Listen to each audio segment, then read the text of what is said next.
Hey, everybody. I'm Captain Tommy Scoville, and you're on the lifeboat. Riding on the lifeboat, riding on the lifeboat. How is everyone today? Well, today feels like Monday. I realize that it's not even close to Monday, but it feels like a Monday. So, I had a hell of a night, people, but I'm not going to talk about that. Well, super long evening. But that is not the subject matter for today's lifeboat. I'll tell you something. I'm getting used to the heat. Honestly, I'm kind of digging it. The cat's driving me absolutely insane. Balake, good to see you. Lemmy, glad that you're here. Dominic Spiato, sorry. Good to see you. Dominic Spiato is a gangster. Scooby with the newbie. Good to see you, Scoob. The guy. Annette.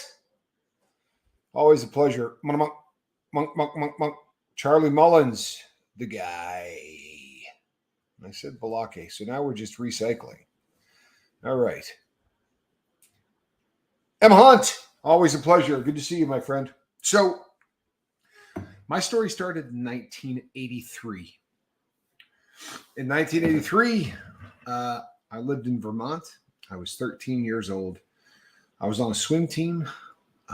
Summertime was a big deal in Vermont. I started on the swim team when I was probably 7 or 8. And it was a long distance from my house. There's a squirrel. It was and everything in Vermont is a long distance from your house, but it was about 8 miles to down to where you could go to swim team, and that was the year I got my first taste of freedom. I got a Peugeot 12-speed bike. It was a race bike, and it was absolutely remarkable. I traded a guy a set of Tyrolia ski bindings. Tyrolia was one of my sponsors, and I would they were called Green Springs. And what that basically meant is that you could take it had the ability to take much tighter tension on the spring that holds you in with a binding. Normally, it's called a DIN setting, and normally the DIN settings go to 10.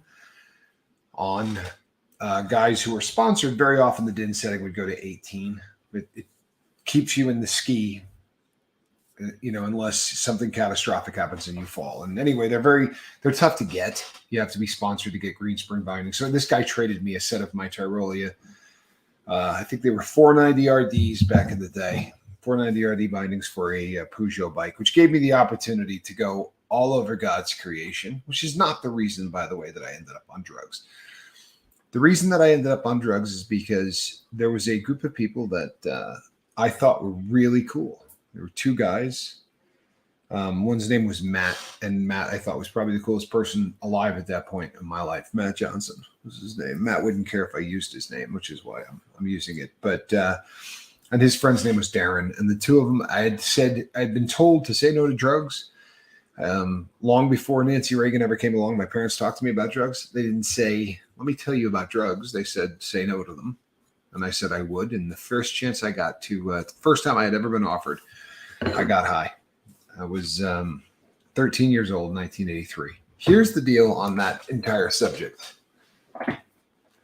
There was no pain in my life at all. I was a very happy kid. I skied. I was super into skiing. I was into football. Sports in general were a really big deal for me. The swim team was a really big deal for me. I had a really solid existence. I didn't do drugs. I didn't do anything stupid. And then I did. But there was no pain. It was just something that I did for hope, the hopes of fitting in. And it seemed like these guys were having a good time, and curiosity got the better of me. And the cat is just on fire. Curiosity got the better of me, and the next thing you knew, I was smoking it. And then I liked it. I liked the way it felt. There was nothing in my life of pain. I mean, physical pain, I still got hurt and stuff like that, but I hadn't started having catastrophic injuries. I hadn't started going anywhere down that line. And the reason that I got high is I enjoyed the feeling. And I think a lot of us start that way. The trouble is, within the next couple of years, things started happening that really messed with me psychologically.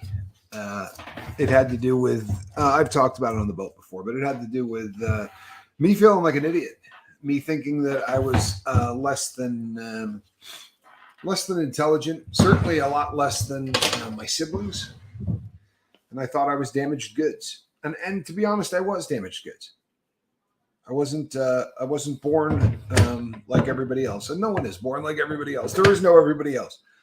But this was the first real dose of the fact that I was really different, and there were some issues with how I was compared to how other people were, and it was painful. And it was the first time that pain had come into my life, any kind of spiritual or emotional pain. And when you're young, things like that don't happen.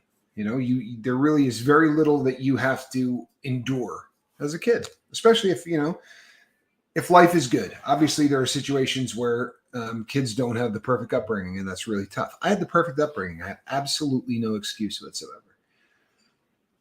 I didn't, other than the fact that I was born different. And that feeling started to manifest itself more viciously every year. In fact, it started metastasizing and started getting worse probably every couple of months. And what ended up happening was when I was stoned, I didn't think about it. And it was weed, was all it was.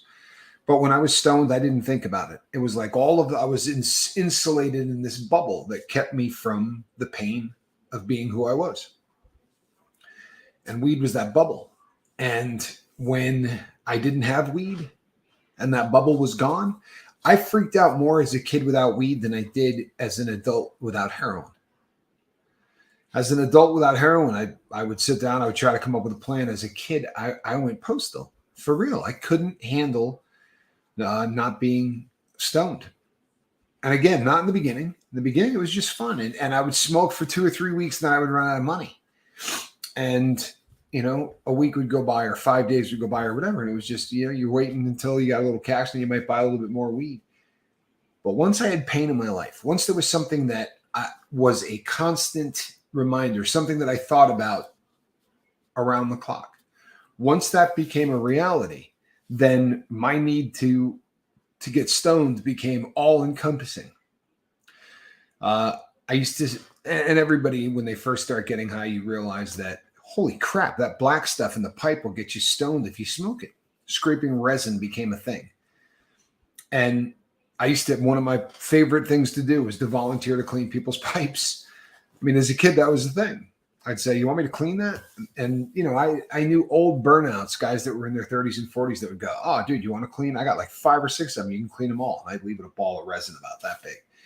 And I would take it home and put it away so that on the times where I had no money, I had resin and I could smoke that garbage. And I remember times scraping pipes in school, in the high school bathroom, sitting in there for 45 minutes on a bathroom pass, scraping a bowl to smoke it. But the point is that prior to pain, drugs were just fun. And for the 80% of people on this planet that use a mind-altering substance who never get addicted to it, it's just fun. And it's the vast majority of people. But for some of us, it becomes an answer to a problem. The problem is I'm in pain. I can't stand how I feel. Mentally, physically, emotionally, spiritually, whatever. I can't stand how I feel. But there's this substance out there that makes that go away. That's huge. And it makes perfect sense why so many people self-medicate. This is actually the addict's attempt at living a normal life in spite of the fact that the addict has issues. Pretty serious damn issues for most of us. And the pain thing is huge. It is the driving force for the vast majority, if not everybody on the planet who is addicted to drugs. That feeling of the need for self-medication is massive. And there's a part of me that thinks not only does self-medication make sense, it's almost honorable. I'm not saying drug use is honorable. It's a mistake every single time. But the idea that someone is saying, I'm broken the way I am, there's something seriously wrong and I need to figure it out. It's It's not a great method, but it makes as much sense as so many other methods that it's crazy. You know what? Let's bust on Scientology. We've got a lot of Aaron people over here. What do you think Scientology is? Aside from a cult and all of that other stuff. It is a desire for people to come up with a way to cope of getting through a lifetime of feeling pain and anguish. Religion is that for a lot of people. Cults are that for people who really need it, really need it. And there are parallels between addiction and getting dependent on something like Scientology. And Aaron and I can have a conversation about things that we strike on the same cylinders often, in spite of the fact that we're talking about two wildly different subject matters. It is the desire for us to make sense of something that we cannot make sense of. And for the rest of the world, we do things like I do now. You make lists, you journal, you structure your life in such a way that you're doing the same things that bring you peace, and you eliminate the things that bring you pain. That's the theory, right? And it works really well until it doesn't. So I just hit 8 years sober. It's just a very big deal for me, man. It really is. It's a very big deal for me. And it's something that, it's no bigger a deal than 7 years, and it's no bigger a deal than 6 years. It really isn't. It's no bigger a deal than 3 weeks. When you finally make the decision, you say, this is it. I'm going to remain sober. If I got high tomorrow, I'd have to get up the next day and get sober. It really is a one day at a time thing. However, when times go by, like an 8-year mark, a 7-year mark, a 5-year mark, whatever, you end up building that up in your head as if it's a different day than the other, hundreds and hundreds of days that you have remained sober. It's not. It's the same day. But you build it up in your head as a much different day. And you feel like you look forward to it. When I was a couple of months out, I started thinking, damn, it's about to be 8 years. And then as I got closer to the 27th, I thought, bam, really close. And then on the 26th, I always reminisce about the stabbing and all of everything I was right up until that point. 69 days, no alcohol. I'm so glad that I looked at that. I got 3 screens up, and I'm trying not to look at anything you guys are writing. I'm really making an effort to do that because I can get really sucked into to the chat, and it's fun. It really is. There's nothing wrong with it, except that today there's a lot I want to talk about. Today there really is a lot I want to talk about, but that was huge. That absolutely needed to be touched on. 69 days, no alcohol is incredible. And early on, those numbers are huge. Really huge. 69 days is massive. A year is massive. When you start, there's a reason that we count.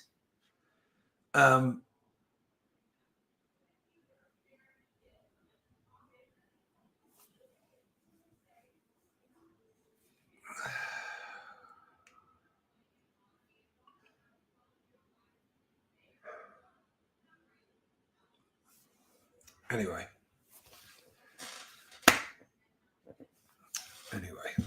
So 8 years rolls around. And you build it up in your head as something massive. And as much as it's any other day, it's a different day. And on those days, you do everything within your power.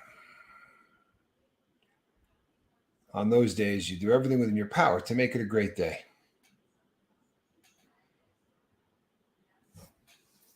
You do everything in your power to make it a great day. And if that doesn't happen, then it seems like there's something more epic about getting through that shit day on year number 8 than there is on any of the other days that you had to get through. And it makes you forget about. So my 8-year anniversary day sucked. It did, for reasons that aren't things I would want to share on the boat. Just personal crap. You know what I mean? Just personal crap. And it ended up being, what it does is it reminds you of pain. It reminds you of why you do what you do. or why you did what you did or whatever. You get pulled back in. And one of the problems is that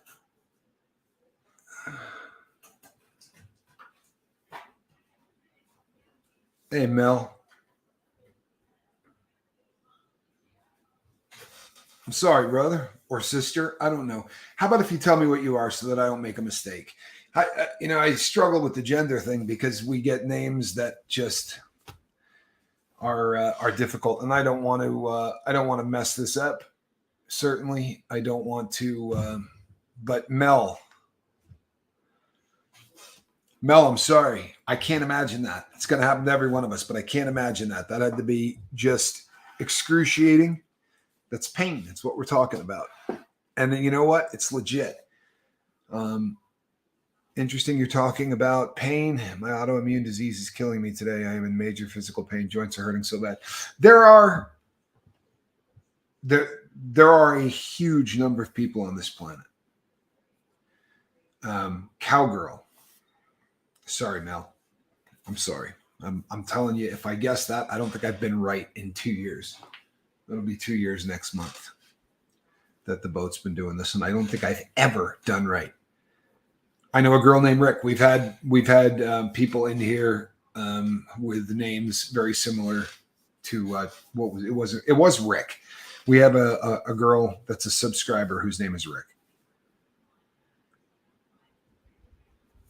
Yeah, and I'm sorry, Tony, for the physical pain. The physical pain is something that here's the difference. The way I look at it, and if I spent a lot of time thinking about this, because my drug of choice is pain medication, right? Whether it's heroin or whatever, it's pain meds, it's opiates. The mu receptor is the morphine molecule is the bane of my existence and has been since I was about 14 or 15 years old. It got really bad when I was in my 20s, but yeah, I'm sorry. I'm going back to Mel. Mel, I'm so sorry. I'm trying to roll on, but I can't imagine what you went through last night. I'm so sorry. I really am. Pain pills are my drug of choice. Kimberly, I completely understand. Boy, do I understand. And for those who are dealing with physical pain, there is no sin to taking care of physical pain. There's a reason we have an mu receptor, right?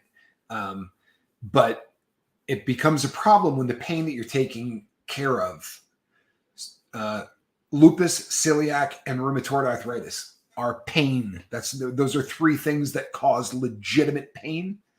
And when you take care of legitimate pain, any way you take care of it, I think that that's fine. I don't see any problem with that.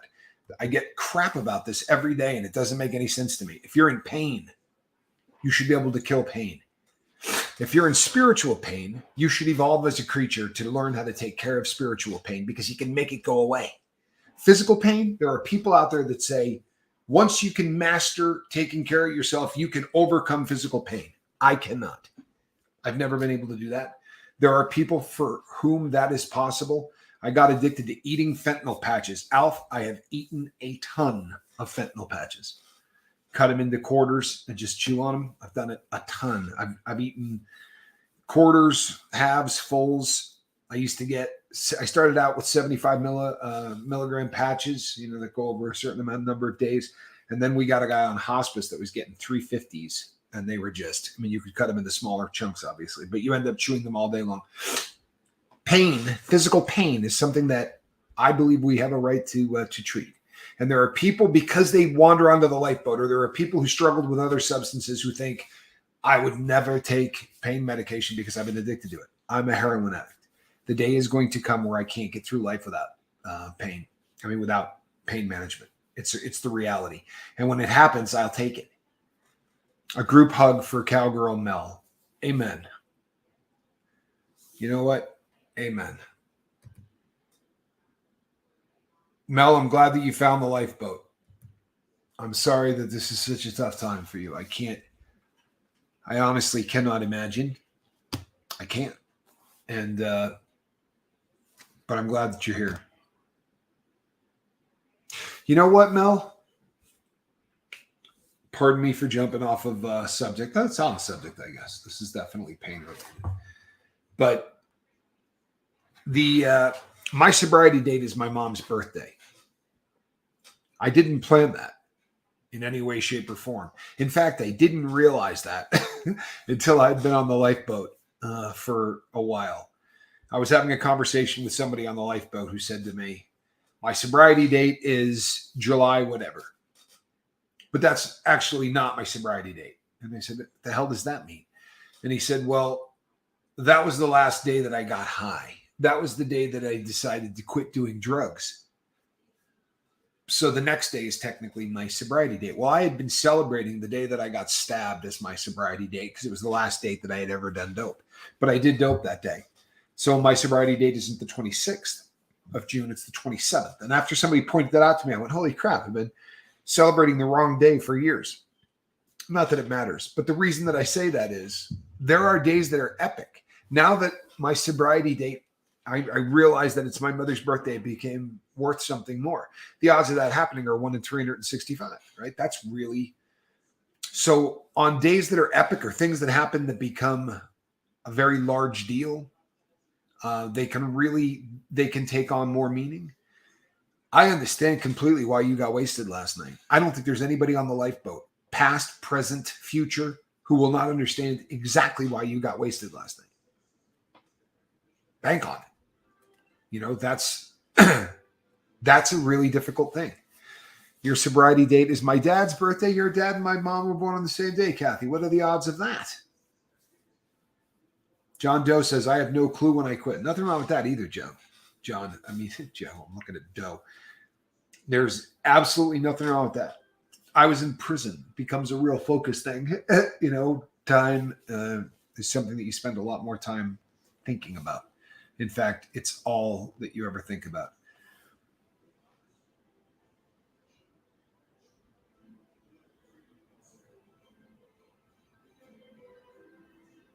Kelly says, those in pain are made to jump through hoops just to get prescriptions filled. It's infuriating. It is. It absolutely is.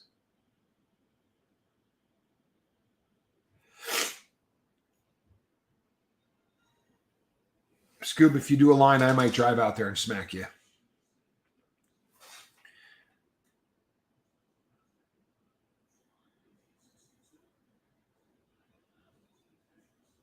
Sorry, peeps. I know the camera's jerking all over the place, but that's because I'm running a touch screen. And I was trying to read something. I've missed out on a lot. And I apologize, people. Small community in Utah. Tough one. I'd rather be here. Well, we're glad that you're here.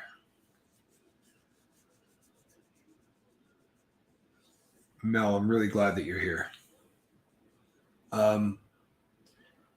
Group smack for Scooby. There we go, Alf. Well played. Hey, squirrel. You could get up in your basket and do what you're supposed to. The cat thinks she's on vacation. You know, there are days that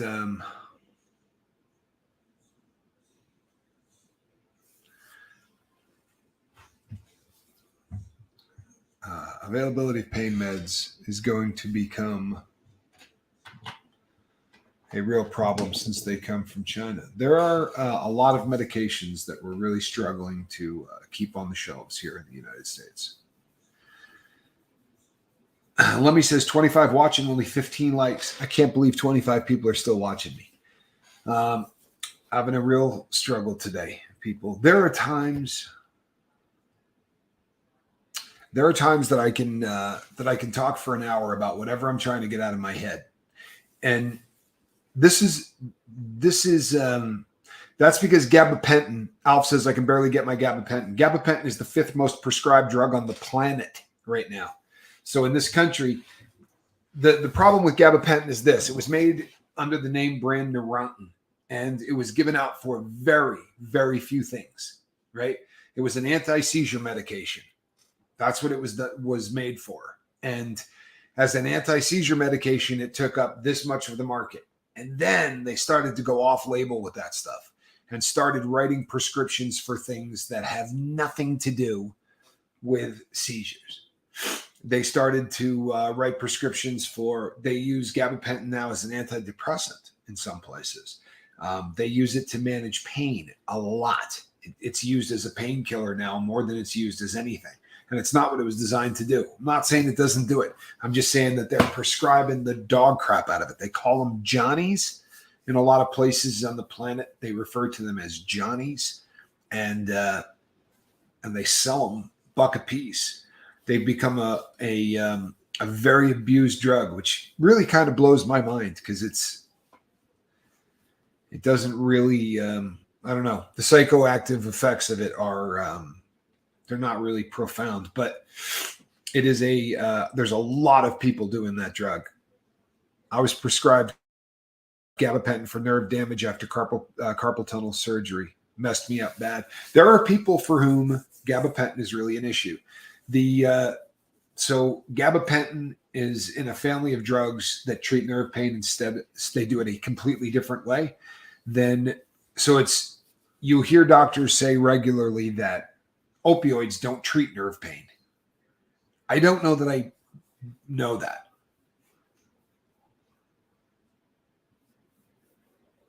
I don't know that I believe that. But that family of drugs, they started moving more stuff into it. It started to be the next one that came out was Lyrica, which is pregabalin, and pregabalin does the same thing that Neurontin does with a shit pile more side effects. Some of them that are just really, really rugged. The one that most people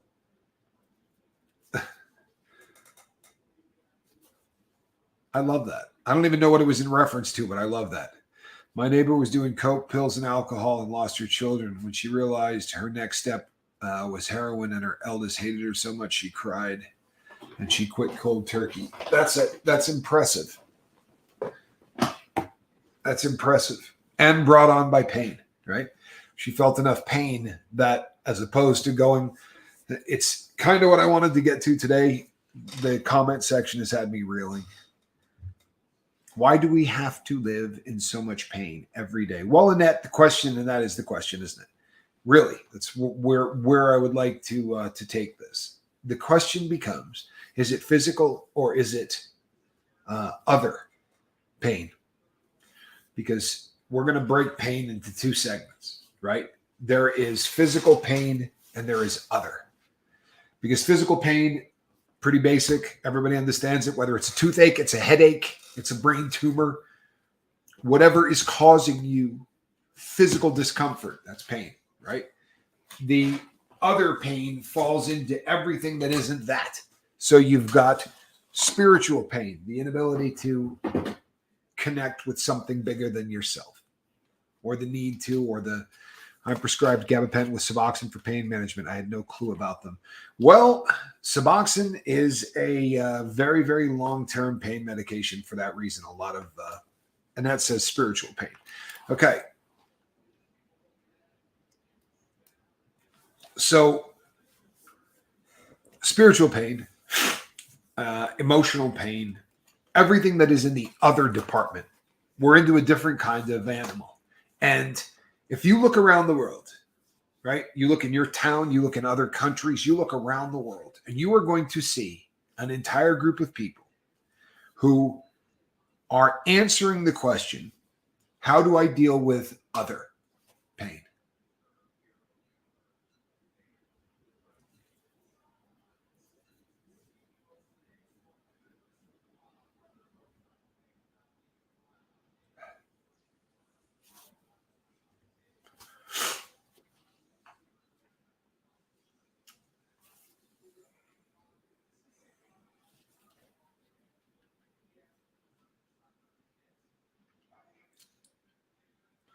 Sort of done with living this way.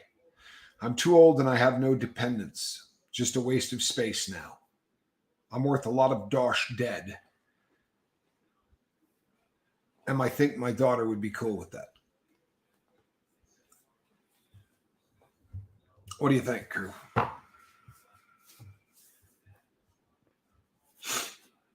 What do you think?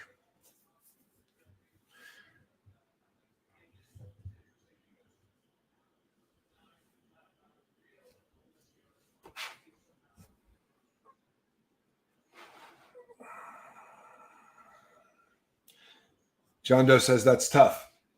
It is. It is. It's really tough. That's really tough.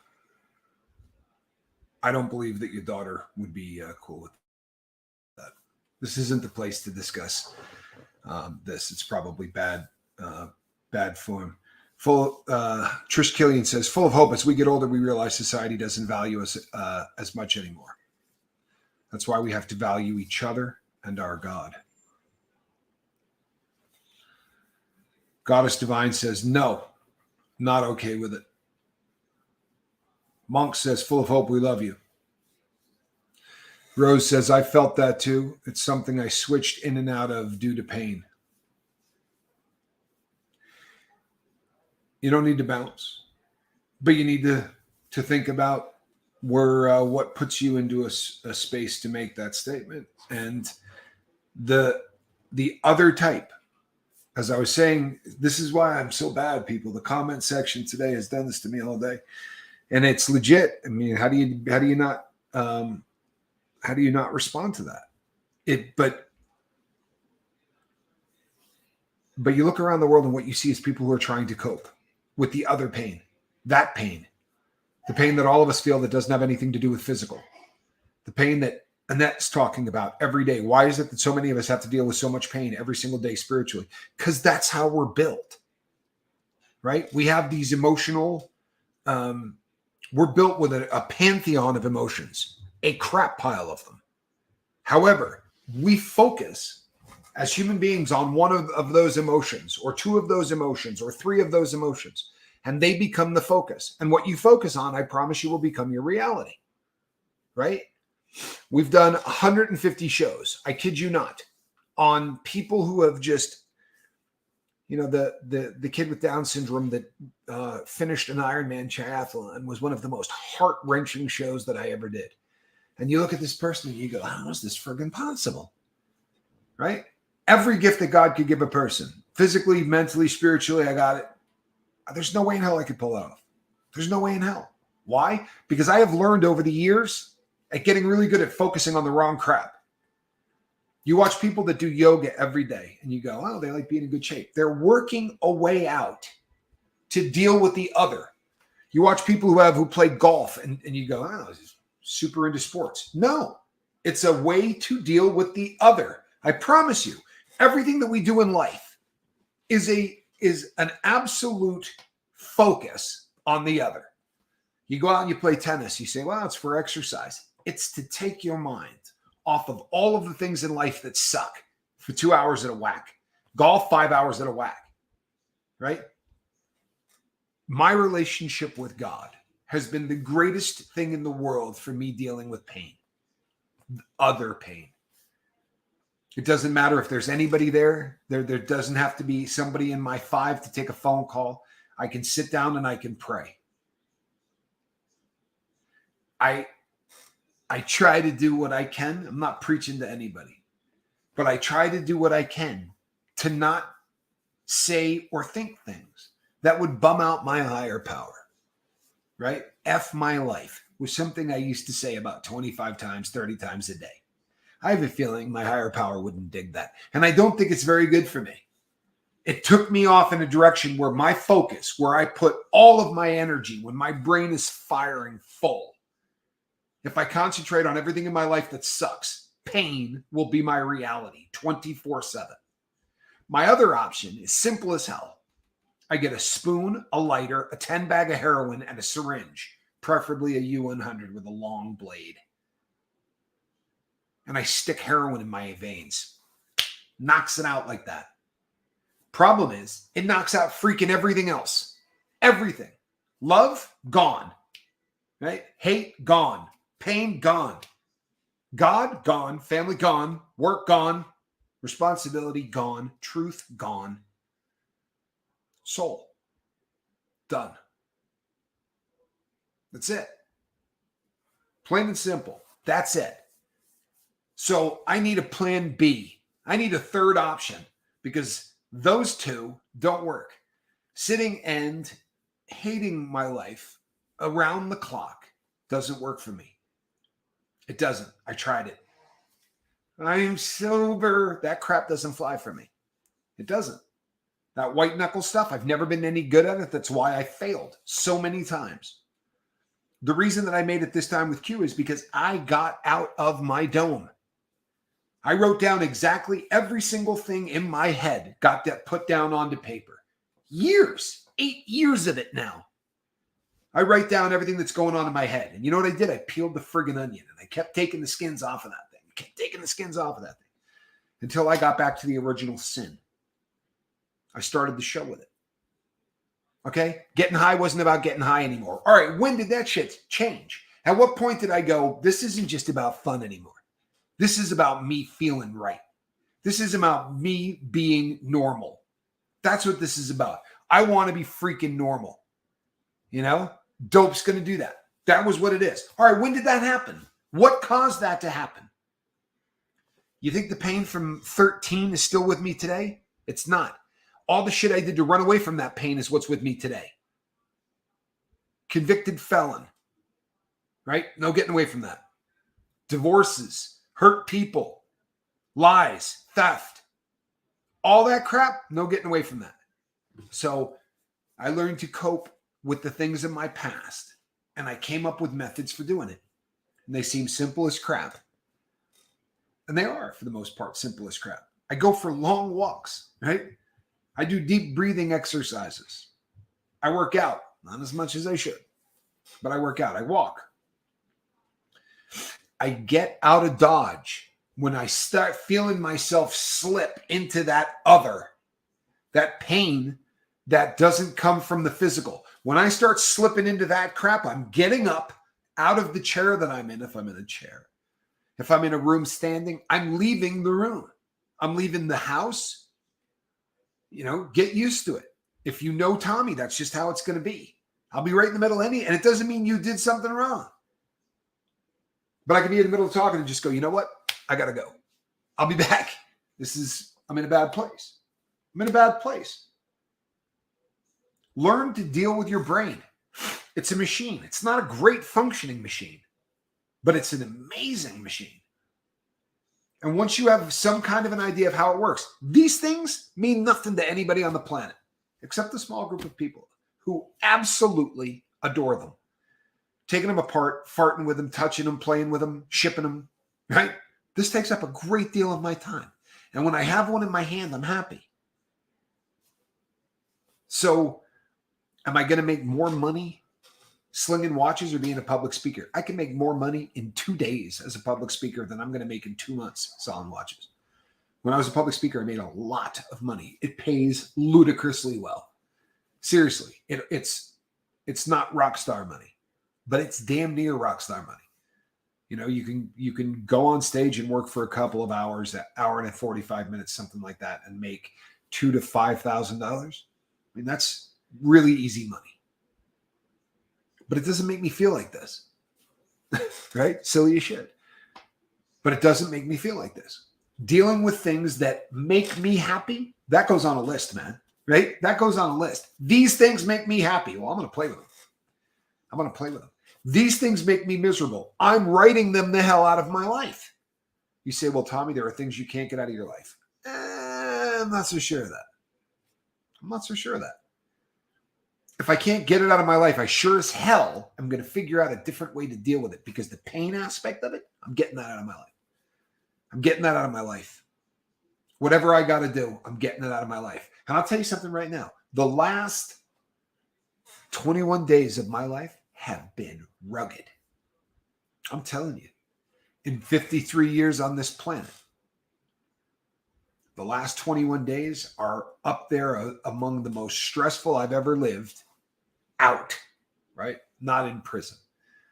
There's the times in prison that are stressful are a different kind of stress. In fact, baseline in prison is stress. You know, you're not ever on coast mode and just having a good day. You're always in prison, and that pallor hangs over you at all times. But since getting out, the last 3 weeks of my life have been more rough than anything I've ever endured. You know, moving after as long as I had been where I was, that's tough. Forget the physical aspect of it, because I'm a crippled old man and boxing up a big house and moving it halfway across the country and then unloading it. That moving is just stressful as hell. And you're saying goodbye to everybody and everything that you know. That's tough. That's tough. And on top of that, I've got all the BS from my past that just crawls up behind me every day. Then you know what I've got on top of that? And I'm just going to be honest. We'll talk about it, right? On top of that, I've got hundreds of people that I deal with on a regular basis. Hundreds of you that I deal with regularly that need advice, and you know what? I love all of you, every single one of you. I really do. There are times where I'm going to look like a jackass because you people get up really early in the morning and listen to me, and you stick around really late, and put up with a lot of crap to be a member of the Lifeboat. This has not been the easiest channel in the world, and you've grown with us, and you've just been amazing all the way along the line. Truthfully, I love all of you. But when you speak to a couple of hundred of you, I'll get an email or a text, and someone will say, I'm having a problem with Linda, and I'll go, you got to fill me back in it. Tell me again who Linda is. And I know I offend people. I talk to hundreds of you. I email back and forth with hundreds of you. You know how hard that is to do when you're moving from one place to another, right? For that last 2 weeks that I was in Nevada and the first week that I've been here, man, being in contact with anybody has been impossible. Anybody. And I don't have to be in contact with anybody. I have to be in contact with 150 to 200 people. So I know that I've become a part of sobriety for a lot of people, that I'm an integral part of that sobriety. That's a good deal of pressure. It is. And I've chosen it. Why? Because it keeps me from thinking about my own pain. Right? It's absolutely, people say all the time, Tommy, you talk about how there's science to back up that servitude, helping others or whatever, releases more feel-good chemicals than anything. I've said it a bunch of times on the boat, and it's a fact. And I get a lot of people that say either they don't believe that that's a fact or whatever. Sorry. You know what, Annette? It is harder to connect when you get older. It is. You know why that is? Because I can explain that to you. Go to any place where there are adults and kids. Church is great, right? It's one of those places that it's really obvious. But go anywhere where there are adults and kids and watch how you just put them all into a room, right? What happens? A kid runs straight up to the kid that just came in the room, right?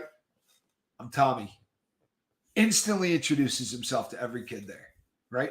We're over here. We're doing this. Grabs the kid, takes him with him. And instantly the two of them are just thick as thieves. They don't concentrate on themselves. They concentrate on what's going on around us. And I'm not pointing at you in that. I'm pointing at all of us. We become very much about everything that's going on in our life, our own pain, our own suffering, our own bills, our own work, and how can you not? You spend 53 years on the planet doing the same kinds of things, and you sort of become very sort of laser focused on the things that go on with you. Yeah, makes perfect sense, doesn't it? So when you start serving other people, when you start doing the servitude thing, it becomes very easy to not focus on your own stuff. You understand? It becomes very easy to focus. If I spend half of my day emailing and texting people and saying, so what you're saying is you think that, your significant other is getting high again after promising you that she was not going to. Okay. That was my life for 11 years. I was married to that woman, right? Who drank every single day and twice a week told me she was going to quit. And every single night I picked her up off the toilet and carried her into the bedroom and laid her down. She passed out every single night on the toilet for 7 consecutive years. I lived that life. If I sit and think about that, I can get really bummed out real quick. My head can go back into places that it should never be in again. Rear view mirror crap, small glass. But I can look through the front glass and talk to somebody else about the same problem without ever looking backwards. Why? Because it is so much easier when you deal with other people's problems than it is when you deal with your own. Am I saying that everybody should start a lifeboat channel? No, because it can also drive you literally insane. When you lose somebody, there's a lot of things about this that suck. But what I'm saying is, get out of you. Get out of you. Spend a little bit of time where you're focusing on other things. I went to church on Sunday. It was my first Sunday here. Anyway, I went to church on Sunday. I went early as hell in the morning because I had to be back here at 10. My sister works at this church. So she gets there very, very early in the morning. And this church does like 3 or 4 different services, which is cool. Since I got here, I've gone to that church once. I've also gone to a Bible study once, which actually wasn't a Bible study, but it was like a group of people that got together to all talk about one thing. I met probably 15 people there. There were probably 70 people there. Right? If I were a kid, I would have met 70. But I went around and I introduced myself. Am I going to kick it with those people? Probably not. Not because I have anything against them, but because I have structured my life in such a way these days that I do not have any time. I don't have any time. Idle time, I will sit and think about things I don't want to think about. I have learned since getting sober to structure my life in such a way that I don't have a lot of downtime. I'll be honest, I have almost no downtime. 0. From the time I get up to the time I go to bed. And dispersed between all of that, I'm going to fix a couple of watches. I'm going to talk to some customers. This is the focus of my life. The lifeboat is more important to me than anything that I do. You know? And I mean what I do. It's not the most important thing in my life. I would drop the lifeboat tomorrow if it got in the way of my son or my daughter.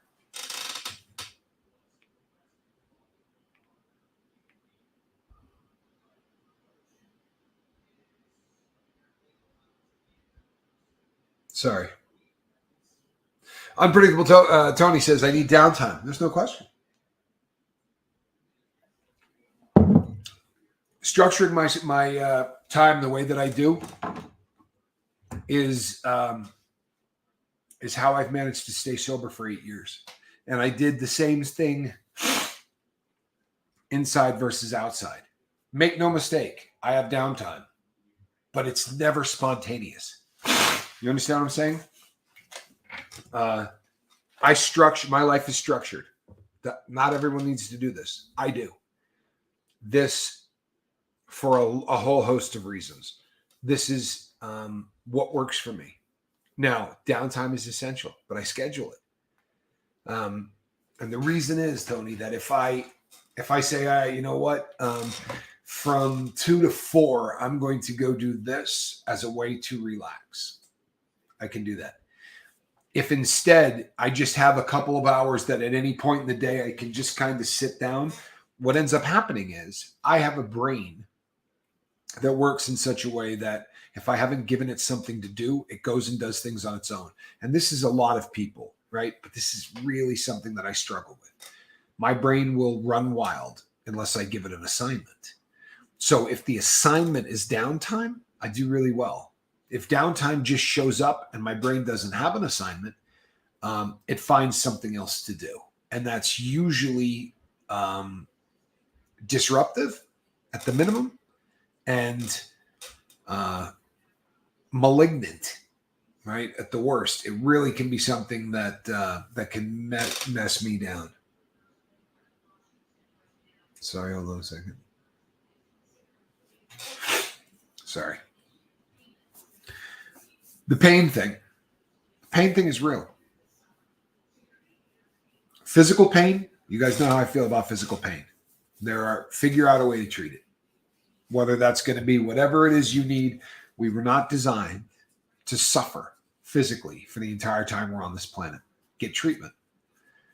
You know, I would recommend every single thing that you can do to get treatment that does not have anything to do with the poppy plant, right? If you can avoid the morphine molecule, please do. It's going to make your life better. You're going to have a better life if you do not have the morphine molecule in it. If you can't treat your pain without it, then use some kind of painkiller that you need to treat pain. You know, if you're treating pain that is in the body or pain that's in the mind. You know that way better than I will or anybody else will.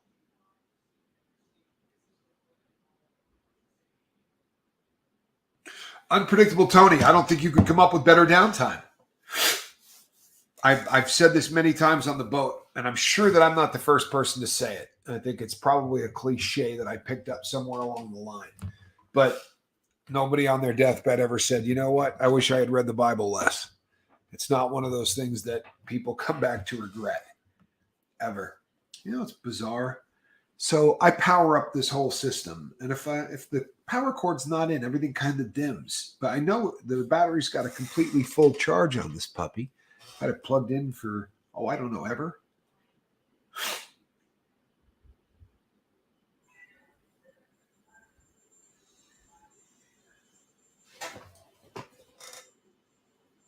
Sorry. You know what I did, people? I removed all of the comments off of the screen, so I've been only looking at the comments on the side screen.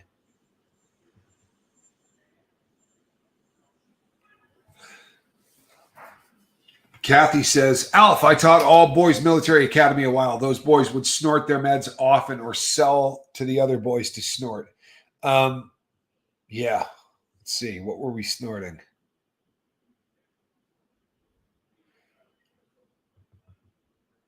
Let's see.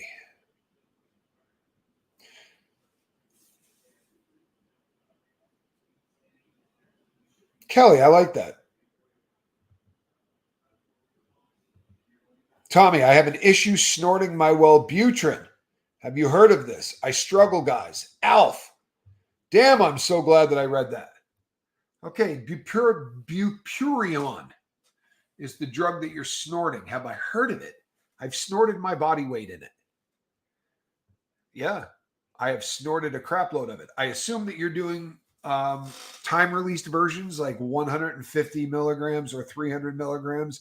You got to chip off an outside, or are you doing the instant release 75 100s or all of those where you peel like a purple or a blue coating off the outside? Which ones are you doing? And I'm asking because there is a very big difference. Dominic, good for you. Good for you. No problem with that at all. If you're taking them as needed, you're good.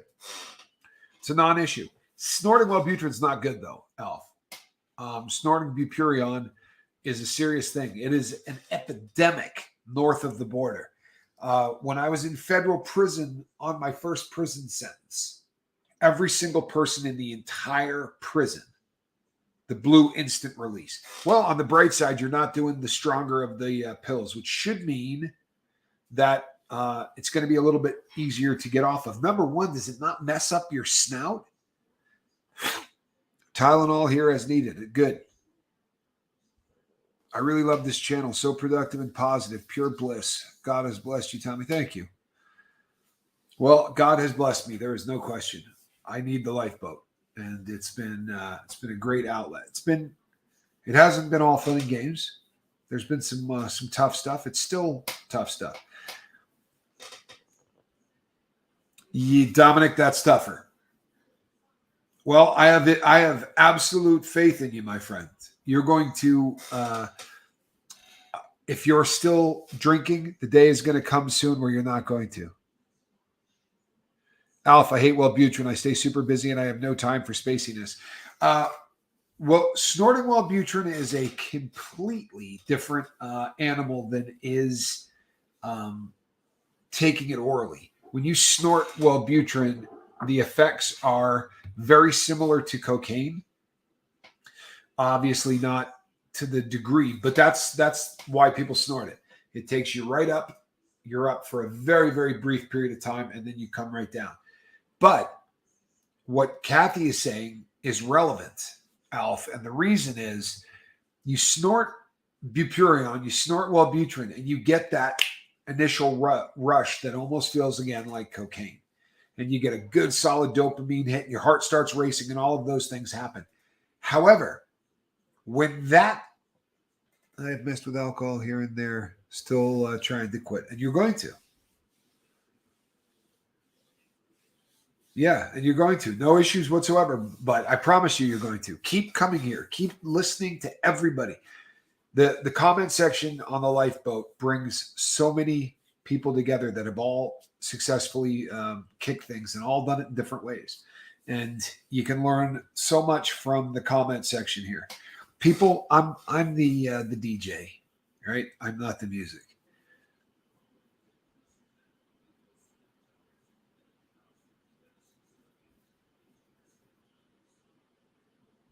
But I do deal with the with all the isms still. You know what? Yeah, I have high hopes now that the pain will be softer. I know this isn't a grief group, but hey, I can listen and lay off the booze soon. You know what, Mel? We don't care if you're drinking. How's that? We believe that eventually people who come here and listen, eventually they quit. And there's been a ton of people that has happened to. There are people that spent 8-9 months on the lifeboat getting drunk or getting high every day, and then got clean. I'll tell you who took a minute and doesn't mind me talking about it and has told me that I can do this. So Buddha Davis from up in Massachusetts, and Buddha was doing heavy stuff. Buddha was doing a drug that scared me so bad that I got in his face, and the two of us really got ugly about it. But he was doing fentanyl, and took him a really long time. But he's been a stud. Like he went about it his own way, and really has done an amazing job. When I was in prison, they cheeked everything and then traded him for commissary. Well, the biggest cheap drug in prison is Wellbutrin. No, Alf, it's not a drug that you hear a lot about, but you're not the first person on the lifeboat to tell me that they abuse it. A bunch of people have. The kids were snorting their ADHD meds. Well, that's speed, is all that is, Kathy. I mean, that's really hard stuff for real. I mean, as far as like, Wellbutrin it's not an SSRI. It's something else, but it's an antidepressant. And the trouble with snorting that, Alf, is that there are two mechanisms going on just in the drug end of it. So you get that initial rush and all of that, but you still have the what it's going to do in the brain that has nothing to do with that buzz. Unpredictable Tony says, I found when I stopped hanging out with people who drink, I don't drink. We talked about this the other day, actually, and it's huge. It's huge. How do you stay sober? People, places, and things, right? You have to change what you do every single day. And that also gets right back to pain. When we're living in pain daily, it's called a moment of clarity. Your mind is saying, here's your choice. Here's your chance. Just change your life. I love that. James Novak. Human influence is huge. Leave your drinking friends. Yeah, the reason that we say here at the lifeboat, I don't care if you're high. For God's sakes, keep coming back. I don't care if you're drunk. Keep coming back. Why? Because you're going to be the lone drunk. You're going to be honestly, if there's 50 people on the lifeboat, 3 or 4 are probably getting high, maybe 5. Well, if there's 45 sober people and 5 people drinking, that's a great scenario. If there's 45 people drinking and 5 sober people, that's a crap scenario, right? If everybody on the lifeboat was getting high and a couple of people who were sober wandered on here, we'd end up getting them high. The way that the lifeboat works out, this is the best place that anybody doing drugs could be. They're going to hear a lot of positive stuff. They're going to hear positive messages. They're going to hear people who got sober. And those people are going to do a lot more for their sobriety than I could ever do. So, yeah, keep coming back. Mel, keep coming. Dominic, keep coming. This for you, Mel, is a very serious opportunity. It really is. It is going to get easier now. If you have not had anything today, just get through today. Have the day that you spread those ashes be the last day that you ever use. But you don't have to worry about eternity. You've got to worry about today. If you can get through today, we're going to come back tonight. We're going to talk to you. We're going to talk to everybody. And then we're going to come back tomorrow. We're just going to keep doing this. And we're going to hope that more people say no than say yes. Dominic says, I will be back. I know you will, brother. I know you will. It's the best place to be. People on the boat are fantastic. They really are. And where else are you going to get more cat in a basket? Be honest. There are better channels on YouTube. Make no mistake. But how many of them give you a cat in a basket?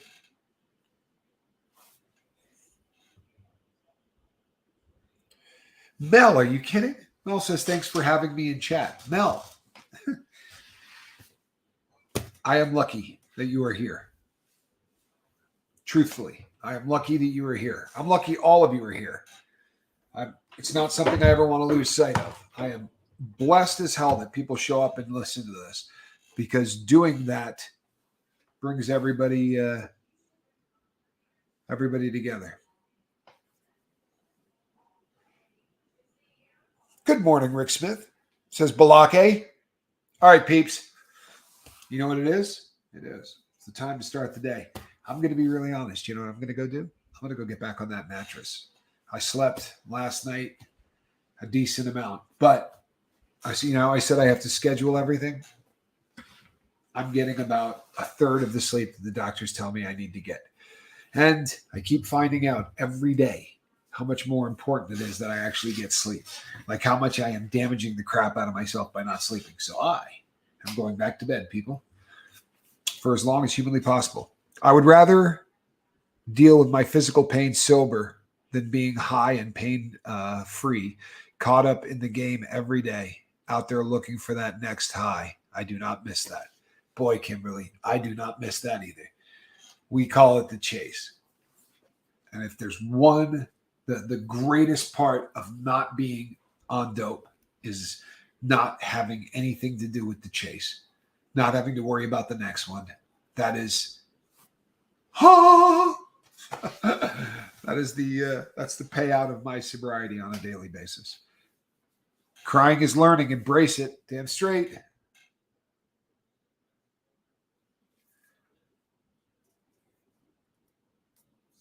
Rick Smith says, I'm lucky to be here at all. Yeah, I'm lucky to be here at all. No question. Much love and welcome to new peeps. Let's leave it with that. All right, people. I'm Captain Tommy Scoville. I'm going to be back at 5 o'clock tonight. Squirrel is looking at me. She knows her cameo is coming up. I am Captain Tommy Scoville. We'll see you tonight at 5 o'clock in this. That is a cat in a basket. We'll see you tonight, everybody. Much love. Hey, prayers for full of hope. Please. Everybody get that?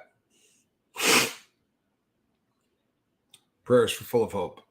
Let's throw some ones up there. And if you're on the list of people that I need to contact, I'm going to be asleep for the next 3 or 4 hours, but I will be trying to get through that list today. All right. Stay on the. All right. I love y'all. See you tonight.